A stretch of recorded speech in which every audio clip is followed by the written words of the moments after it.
Hi అండి. అందరికీ నమస్కారం. నెల్లూరులో ఎండలు అయితే మండిపోతున్నాయి. ఉదయం నుంచే భానుడు తన ప్రతాపం చూపిస్తున్నాడు. ఇలాంటి ఎండాకాలంలో శరీరాన్ని చల్లగా ఉంచుకోవడం చాలా అవసరం. అందుకే ఇప్పుడు ప్రజలు ఎక్కువగా తాటి నుంజల వైపు మొగ్గు చూపుతున్నారు. ఎండాకాలంలో తాటి నుంజలు తినడం ఆరోగ్యానికి ఎంతో మంచిది. ఇవి శరీరానికి సహజ కూలింగ్ ఇచ్చి డీహైడ్రేషన్ సమస్య నుంచి కాపాడుతాయి. శరీరంలో నీటి శాతం తగ్గకుండా చూసి వెంటనే ఎనర్జీని అందిస్తాయి. అంతేకాదు తాటి నుంజల్లో ఉండే పోషకాలు జీర్ణక్రియను మెరుగుపరచడంలో సహాయపడతాయి. హీట్ స్ట్రోక్, అలసట, కడుపులో మంట వంటి సమస్యలను తగ్గించడంలో కూడా ఇవి ఎంతో ఉపయోగపడతాయి. ఇక్కడ మార్కెట్‌లో 100కి 4 తాటికాయలు ఇస్తున్నారు. అయితే మన సబ్స్క్రైబర్ అంట నాకు ప్రత్యేకంగా 5 తాటికాయలు ఇచ్చారు. మొత్తానికి ఈ మండే వేసవిలో కూల్‌గా ఉండాలంటే తాటి నుంజలు తప్పకుండా తినాలని వైద్యులు కూడా సూచిస్తున్నారు.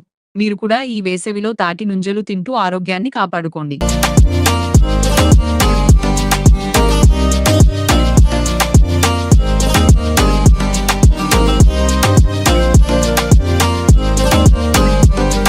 నెల్లూరు సమాచారం కోసం అందరూ తప్ప ఖచ్చితంగా మా కల్చర్ని ఫాలో అవ్వండి.